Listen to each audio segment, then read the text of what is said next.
राधे राधे। मैं तरुण मथुरिया मैं अनमोल शर्मा। कृष्णम प्रोडक्शन की ओर से प्रस्तुत करते हैं विक्रम वेताल की अगली कहानी। पूजनीय कौन। तो सुनो राजा विक्रमादित्य। बेताल ने कहानी सुनाना शुरू किया। तो सुन विक्रम। इंद्रपुर नाम की नगरी में एक महाधन नाम का धार्मिक एवं धनी सेठ रहा करता था। उसके पुत्र का नाम था श्रीधन। वो बड़ा ही दुष्ट और दुराचारी किस्म का था। उसके दुराचारों से तंग आकर उसके पिता ने उसको घर से बाहर निकाल दिया और वो भटकता भटकता एक दूसरी ही नगरी में जा पहुंचा जिसका नाम था चंद्रपुर। चंद्रपुर में एक हेमराज नाम का धनी सेठ रहा करता था जिसकी पुत्री अब जवान हो चुकी थी। अतः हेमराज उसकी विवाह की चिंता किया करता था। उसकी पुत्री का नाम था चंद्रमुखी।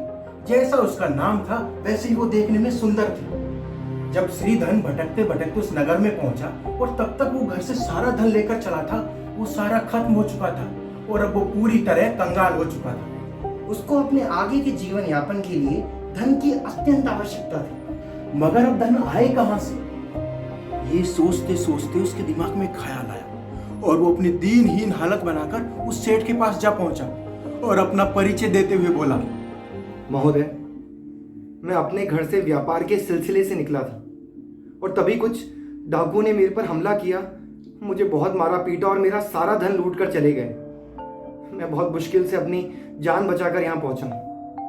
अब मेरे पास फूटी कौड़ी भी नहीं है और मैं कहीं जाने की दशा में भी नहीं हूँ। सेठ ने बड़े ही धैर्य पूर्वक उसकी बात सुनी और जैसे ही उसे मालूम चला कि वो सेठ महाधन का पुत्र है, उसके मन में कोई दूसरा ही ख्याल जाग उठा और उसने उससे कहा, अरे बेटा, जब तक तुम्हारा मन हो मेरे यहाँ अतिथि बनकर रहो और किसी बात की चिंता ना करो। इसके बाद उसने नौकर को बुलाया और कहा कि श्रीधन को मेहमान खाने ले जाया जाए और अच्छे से उसकी खातिरदारी की जाए। इसके पश्चात वो सेठ अपनी पत्नी के पास गया और उसने पूरा वाक्य अपनी पत्नी को सुनाया।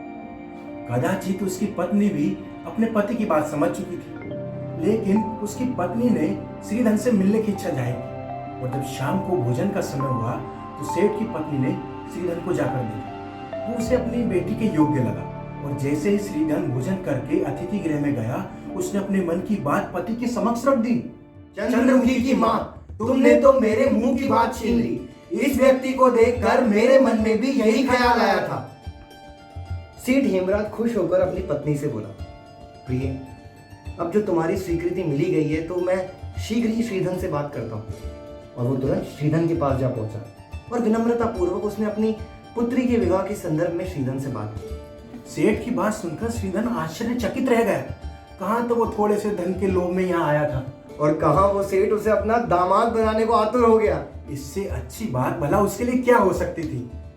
ये तो वही बात हुई, अंधा क्या चाहे, दो आंखें। उस जैसे निकम्मे और दुराचारी के तो जैसे भाग खुल गए हो। इसलिए उसने तुरंत ही विवाह की स्वीकृति दे दी। उसे पत्नी की इतनी आवश्यकता नहीं थी जितनी दान दहेज की। फिर क्या, सेठ ने सुमुहूर्त निकाला और अपनी पुत्री का विवाह उसके साथ कर दिया। विवाह के बाद जब श्रीधन ने चंद्रमुखी को पहली बार देखा, आहा, वो चंद्रमुखी को देखता ही रह गया और अगले कुछ दिन उसके भोग विलास में ही डूबे रहे। तो फिर आखिर ऐसा क्यों ना होगा। उसके ससुर ने उसको इतना सारा दहेज दिया था जिसका मूल्य लाखों में था। भोग विलास में डूबे जब काफी दिन गुजर गए तो एक दिन श्रीधन की पत्नी ने कहा, स्वामी, हम अपने घर कब चलेंगे? एक लड़की के लिए उसका असली घर तो उसका ससुराल होता है। बताइए ना स्वामी, हम अपने घर कब चलेंगे? चलेंगे प्रिय, शीघ्र चलेंगे। ये कहते हुए उसने अपनी पत्नी को बाहों में भर लिया।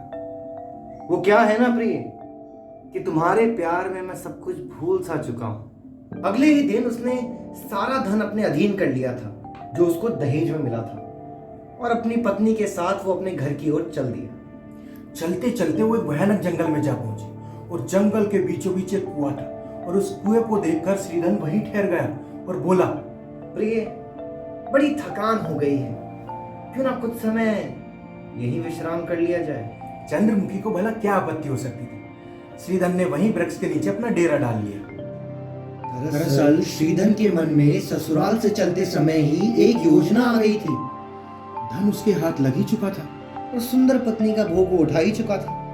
और ससुराल से चलते समय ही उसने मन में सोच लिया था कि उसे किसी प्रकार अपनी पत्नी से छुटकारा पाना है। और उस कुएं को देखते ही उसके मन में एक शैतानी ख्याल उभरा और अब वो अपने शैतानी ख्याल को पूरा करने के लिए पूरी तरह से तैयार था। इसके बाद उन दोनों ने साथ में भोजन किया और श्रीधन ने बातें बना बना कर चंद्रमुखी के सारे गहने हड़प लिए और अपने अधीन कर लिए। फिर वो टहलने का बहाना बनाकर उसको कुएं के पास ले गया। और ये क्या, उसने तो चंद्रमुखी को कुएं में धक्का दे दिया। उसके बाद उसने सारा धन माल समेटा और वहां से रफू चक्कर हो गया और किसी दूसरे शहर में जाकर बड़ी मौज से रहने लगा। अब तो उसका अधिकतर समय जुआ खेलने में और धन बर्बाद करने में रहता। और उधर चंद्रमुखी को उसने जिस कुएं में गिराया था वो कुआं असल में खाली था। तो चंद्रमुखी ने एक दर्दनाक चीख ली और वो वहां बेहोश हो गई थी। कुछ समय बाद जब चंद्रमुखी को होश आया तो वो जोर जोर से चिल्लाने लगी, मदद की गुहार मांगने लगी। तभी वहां से एक राहगीर गुजर रहा था और उसके चीखने चिल्लाने की आवाज सुनकर उस राहगीर ने अपना घोड़ा कुएं की तरफ मोड़ लिया। जब राहगीर ने कुएं में अंदर झांक कर देखा तो चंद्रमुखी चिल्ला रही थी। उसने सकुशल चंद्रमुखी को कुएं से बाहर निकाला और उससे सारा किस्सा पूछा।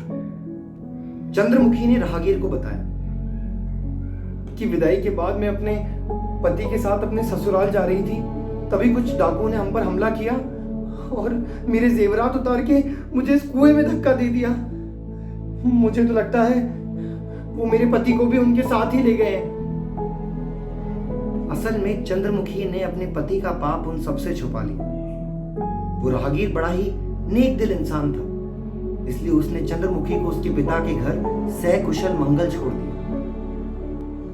चंद्रमुखी ने घर जाकर अपने माता पिता से सच्चाई छुपा ली थी और उसने वही कहानी सुनाई जो उसने राहगीर को सुनाई थी।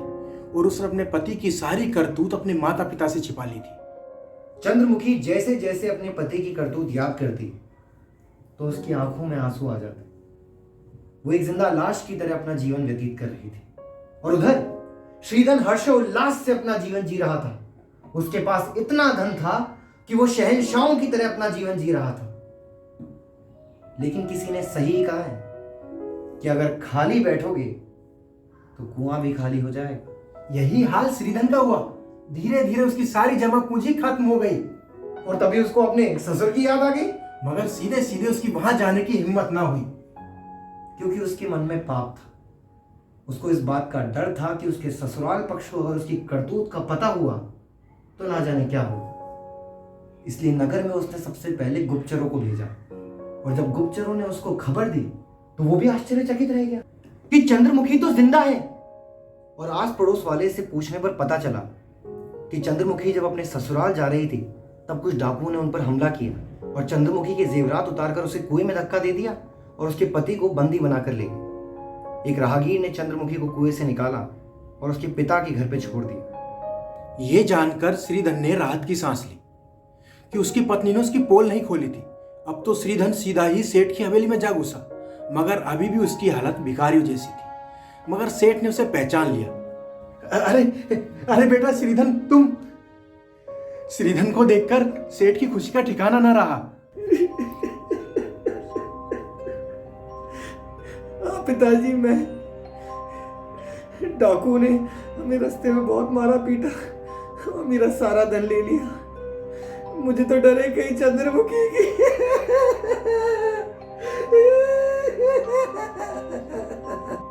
पिताजी, चंद्रमुखी। इसी प्रकार श्रीधन मनगढ़ंत कहानी सुनाता रहा। बेटा, हिम्मत से काम लो। भगवान जो भी करता है अच्छा करता है। उसके ससुर ने उसे दिलासा दिया और सम्मान पूर्वक अपने घर ठहरा लिया। कुछ दिन बाद उसने अपनी पत्नी से माफी मांग ली और बात आई गई सी हो गई। कुछ दिन ठाट बाद से अपने ससुराल में रहने के बाद वो अपनी पत्नी के साथ फिर से अपने घर की ओर चल दिया। इस बार तो उसने पहले से भी जघन्य कांड किया। उसने इस बार चंद्रमुखी को कुएं में नहीं डाला बल्कि उसकी हत्या कर दी और उसका सारा धन लेकर वहां से रफू चक्कर हो गया।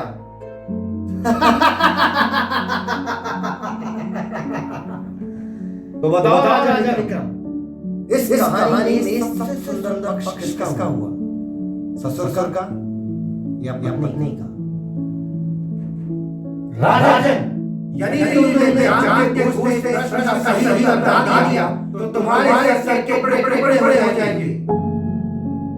फिर विक्रमादित्य बोला, तो सुन बेताल, इस कहानी में चंद्रमुखी का पक्ष सबसे सुंदर है, क्योंकि उसने अपने पति के हाथों मृत्यु का वरण कर लिया, किंतु उसके विरुद्ध अपनी जुबान ना खोली। इसलिए इस कहानी की नायिका चंद्रमुखी है, और चंद्रमुखी जैसी स्त्री ही सदैव पूजनीय है।